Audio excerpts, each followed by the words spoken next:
Hi, my name is Lillian Vondra, and today I will be talking about the discrimination of transgenders. I feel like there's a lot of different things that the U.S.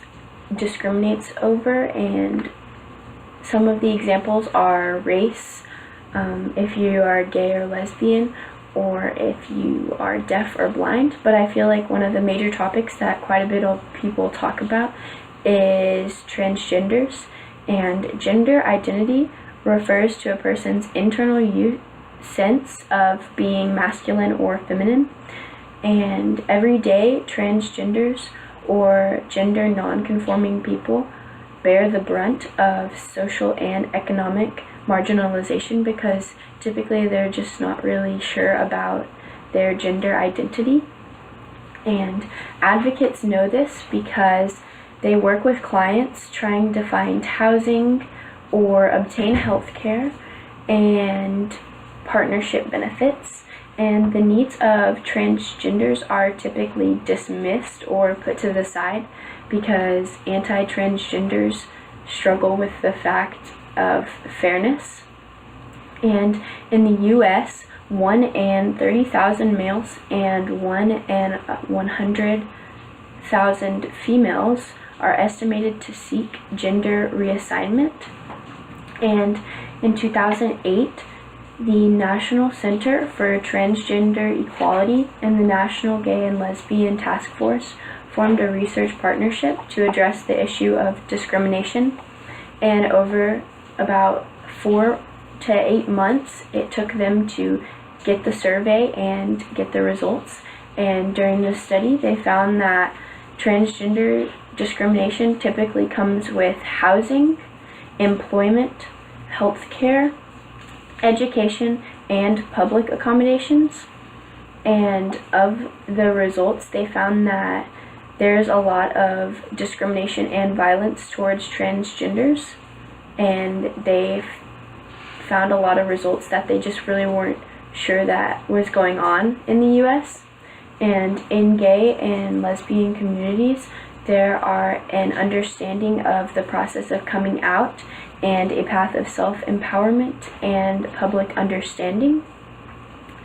And in these studies, majorities of transgenders found that they are discriminated in healthcare providers or medical providers because typically they're trying to get the surgeries or the medicine for them to change over or switch from either female to male or male to female.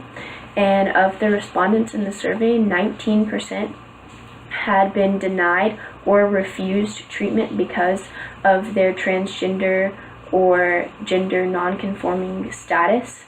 And of the people that did the survey, 28% of them were said to be harassed in a medical setting, which I feel like is also very important for us to take in account because these people are trying to become who they feel like they want to be, and it's really hard for them to be going through the process.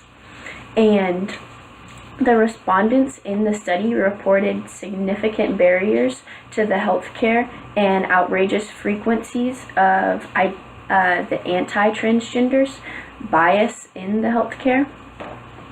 And the respondents of the survey said that they were continuously denied equal treatment in doctors' offices, hospitals, emergency rooms, medical health clinics, and in treatment programs.